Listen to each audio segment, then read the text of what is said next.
Oke, selamat malam semuanya. Ya, ini F-Talk edisi 8 Desember 2022. Malam ini kita kembali ada F-Talk. Kemarin saya libur ya karena ada acara. Jadi beberapa hari ini saya sebenarnya di luar kota ya, saya di Blitar ya. Jadi mungkin ya terbatas yang dapat saya sampaikan. Jadi nanti kita akan bahas seperti biasa sesuai dengan permintaan Bapak Ibu semua, sesuai dengan ide-ide yang masuk di kolom komentar. Kita akan bahas. Baik, agar durasi tidak terlalu panjang, kita langsung mulai saja di Yeftalk ya. Yeftalk malam ini kita akan mulai dari pembahasan IHSG terlebih dahulu ya. Seperti biasa, hari ini IHSG melanjutkan penurunan. Ini adalah chart yang kemarin kita kami sampaikan di Yeftalk edisi sebelumnya, di mana target turunnya adalah 6740-an dan tadi sempat turun di 6683 gitu ya, dan di sesi kedua itu kembali rebound ya.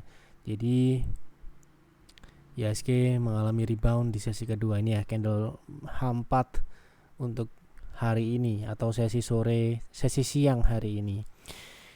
Setelah mencapai target penurunan, dan ini juga sama dengan yang kami sampaikan di private trading room, bahwa ketika IHSG tutup di atas 6750 itu artinya potensi IHSG adalah rebound.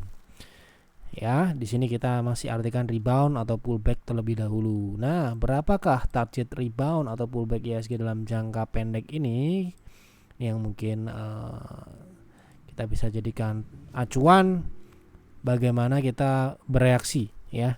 Bagaimana kita bereaksi terhadap kondisi IHSG saat ini. Apakah IHSG sudah uptrend atau belum? Jadi IHSG ini belum uptrend dan sebatas pullback, yaitu dengan target terdekat yang paling tidak akan tercapai dalam momentum swing atau pullback ini itu di 6880 itu satu. Kedua, di resist sebelumnya bertepatan dengan support konsolidasi yang ditembus kemudian IHSG meluncur ini, yaitu di 6958 atau kita sebut area 6960 6950. Ini adalah target best price pullback-nya. Jadi seperti itu ya untuk IHSG. Kita langsung masuk ke pembahasan saham. Tolong bahas saham UNVR. Untuk invest boleh cicil di harga berapa?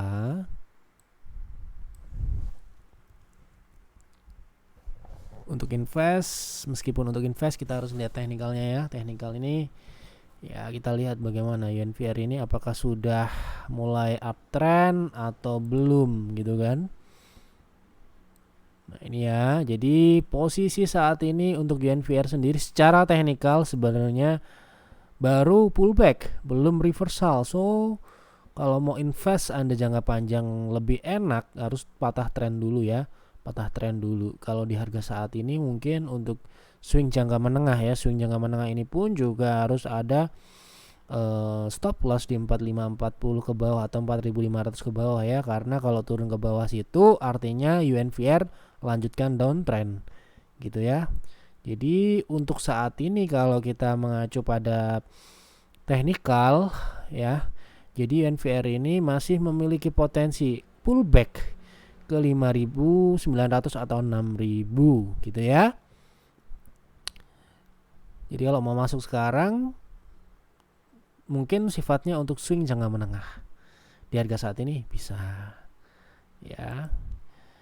Tolong bahas MPMX, sebaiknya beli di harga berapa, TP dan cut loss di harga berapa untuk swing trade masih belum punya sahamnya. Baik.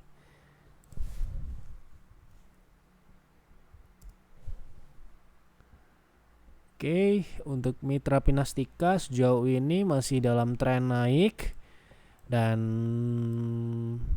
minggu ini ya koreksi ya. Jadi koreksinya ini pun juga masih dalam koreksi yang dalam wajar, koreksi wajar, masih dalam tren naik. Jadi kalau Anda mau beli di harga saat ini sampai dengan 1100, sekarang harganya 1140 ya. Jadi kalau beli di harga saat ini sampai dengan 1100 bisa dengan proteksi di bawah EMA 60 di 1070, itu yang proteksi ketat ya, proteksi untuk trennya, trend following. Ya, untuk saat ini kalau penurunan mencapai ke bawah 1025 itu trennya patah. So, ya itu adalah dua proteksi untuk swing mungkin di 1070, proteksi yang untuk trend following karena ini uptrend di bawah 1025 gitu ya. Kemudian target untuk Mitra Pinastika sejauh ini masih di 1200 dan gap di sini gap 1320 ya. Seperti itu. Baik, lanjut. Mohon bahas kajian apakah koreksi ini mungkin kemarin ya, mohon maaf ya, masih wajar bisa buy on weakness walau masih sideways atau nunggu breakout 210 ke atas. Kalau untuk trading konsolidasi tentu saja tidak menarik ya. Mari kita lihat apakah koreksinya ini masih menarik atau konsolidasi ini masih menarik. Jadi kalau sekarang ini ya bagusnya ya tentu saja tunggu breakout dulu di 206 ke atas ya. Seperti itu. Tolong bahas saham bos, apakah masih menarik buat trading dan apakah akan berpeluang ke harga 110 dalam jangka waktu mingguan. Artinya beberapa minggu ke depan gitu kan, bos. Oke. Melihat dari rounding yang terbentuk ini dalam beberapa minggu ini, kebetulan targetnya adalah 100 dan 100 sudah tercapai ya. Gitu, dan kemungkinan untuk ke 110 dalam waktu beberapa minggu memungkinkan ya. Namun dalam proses ke sana bisa saja dia akan menutup support gap di bawah ini ya, yaitu di 81 atau di 74 atau 73 ini ya.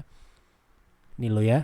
Jadi dalam proses naiknya seperti ini loh ya karakteristiknya. Jadi misalkan kenaikan di bulan Maret lalu ketika naik ke angka 130 ini, gocekan ke bawahnya juga sangat agresif gitu ya. Jadi untuk ke 110 ini bisa, tapi Anda harus siap kalau beli sekarang ini, Anda harus siap di gocek ke bawah ke 73 gitu ya. Kalau saya misalkan belum beli di harga saat ini nggak akan saya beli.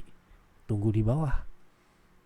Kalau nggak dikasih ya wes cari yang lain gitu kan. Jadi gitu. Apakah pertanyaan 110 bisa? Bisa, sangat bisa. Karena ini saham super agresif. Ya, gitu. Lanjut. Bahas HMSP. Bahas apa ini ya? Teknikalnya aja ya. Tidak ada pertanyaan spesifik ya. Jadi ya kita akan bahas teknikal jangka pendeknya aja. Jadi kalau bertanya di F-Talk ini diperjelas, diperlengkap ya. Gitu kan gratis. Jadi harus lengkap. Nah, yang bayar di PTR dan PIR juga harus lengkap ya, supaya jawabannya juga sesuai dengan apa yang Anda inginkan gitu ya. Jangan absurd gitu pertanyaannya. Apalagi cuma kode saham misalkan HMSP gitu toh. Ya. Jadi HMSP saat ini masih bisa dikatakan konsolidasi ya. Kita lihat dari volume transaksinya ini menurun ya. Menurun ini ya. Dan kita lihat MACD juga mengalami penurunan seperti ini. Dead cross juga. Kemungkinan HMSP ini ada proses konsolidasi dalam beberapa minggu ke depan di 900 sampai dengan 1000 ini ya. Ini ruang konsolidasinya. Seperti itu pembahasannya. Tolong dibahas technical SDMU. Technical SDMU baik. SDMU juga saham yang kadang ada transaksi, kadang nggak ada gitu ya. Posisi saat ini pullback ya, pullback EMA 60 dan rejection, dan potensinya adalah ke 50 ya ini ya. Ke 50, hati-hati. Waduh, 3 saham ya, 1 saham saja cukup, 1 saham Penin Life untuk trading, baik. 1 saham cukup. Belum ya, kalau Penny Life ini setelah dia membentuk lower high di sini, saya lebih akan menunggu Penny Life di 380-an ini, atau kalau bisa ya dikasih ke bawah 338 dengan syarat tidak kembali di atas EMA 60. Jadi EMA 60 ini Anda perhatikan, kalau Penny Life nggak naik ke atas EMA 60 ya tunggu saja di bawah sini. Oke. Minta bahas AGI untuk trend following masih boleh nambah. Saya ada di 2290. AGI 2290. Trend following. Apakah AGI masih uptrend atau tidak? Posisinya di 2290. Relatif dekat dengan harga saat ini ya. Jadi untuk trend following saham AGI ini masih uptrend dalam jangka menengah panjang sejauh ini. Jadi kalau mau nambah karena harganya memang belum terlalu jauh ya, dan ini pun juga masih bisa turun gitu ya dalam proses naiknya, mungkin bisa nambah kalau dia bisa turun ke bawah 2130 atau di dekat-dekat EMA 60 di weekly-nya, karena di weekly ini kebetulan berada di resist sebelumnya ya di 1800 atau di bawah 2000 nih best price untuk AGI ya. Kalau dikasih di situ mungkin bisa untuk nambah. Tapi kalau harga saat ini kebetulan ini adalah berdekatan dengan resist ya, resist konsolidasi. Ya, resist konsolidasi. So, kalau dia resist konsolidasi ini belum dipecahkan ya dia bisa mentok ke bawah lagi ya. Gitu. Minta pandangan saham BTPS average di 2910. Trading atau invest ya ini ya. BTPS. Oke. Modal di 2910. Udah profit nih ya. Untuk BTPS secara teknikal jangka pendek ya, saya nggak tahu ini untuk trading atau untuk invest, yang jelas karena nggak ada ini kita akan bahas sesuai dengan teknikalnya saja. Kalau kita lihat dari teknikalnya ini BTPS baru saja reversal dari tren secondary trend ya, karena tren utamanya itu turun atau konsolidasi ini ya, turun ya.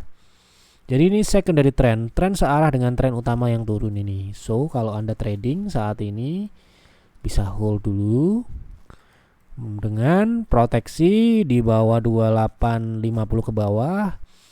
TP-nya saat ini kita coba cari di 0,3 dulu ya. Di 0,3 itu mungkin di resist terakhir itu. Ya, ini resist terakhir ya, ini loh. Nah, udah ketebak ya. Udah ketebak ini resist terakhirnya ini 3190 atau 3150 ke atas. Ini TP1-nya berapa persen ya ini ya? Dari harga 2910 ini sekitar cukup ya untuk swing trade, cukup. Kemudian TP kedua ini kita ambil agak jauh atau base price-nya di sekitar 3480 ke atas, 16% ya. Gitu. Oke, cukup. Bahas teknikal TKM jangka pendek. Oke, TKM jangka pendek.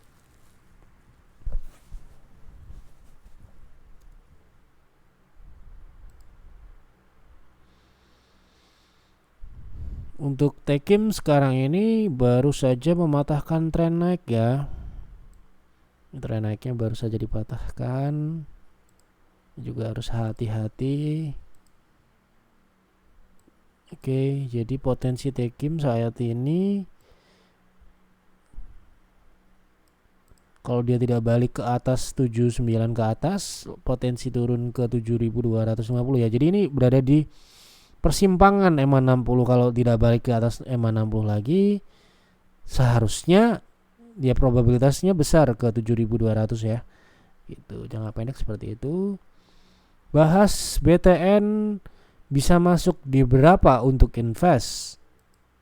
BTN ini menurut saya secara fundamental dulu ya, secara fundamental kok tidak terlalu layak ya kalau kita lihat, kita compare dengan emiten bank BUMN yang lain gitu ya.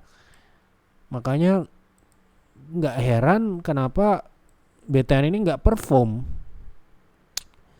karena memang fundamentalnya agak-agak masih kurang ya, masih kurang dari profitabilitasnya relatif rendah kalau kita compare dengan katakanlah seperti ya BNI.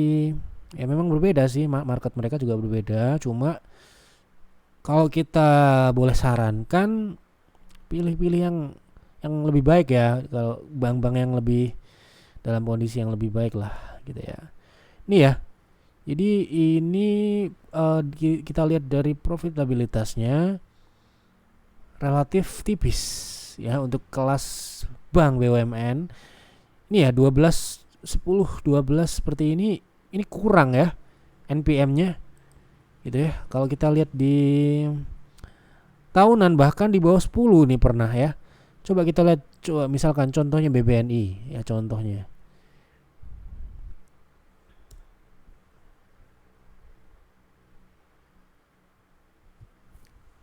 Sebentar ya. BBNI. Duh, kok nggak keluar.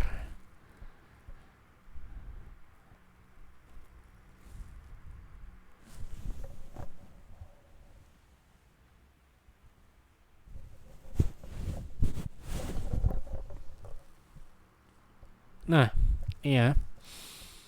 Kok coba ya kita cek BNI ya. Ini salah satu yang menurut saya bisa dilihat di atas 20 ya. Normalnya di atas 20. Kemudian BBRI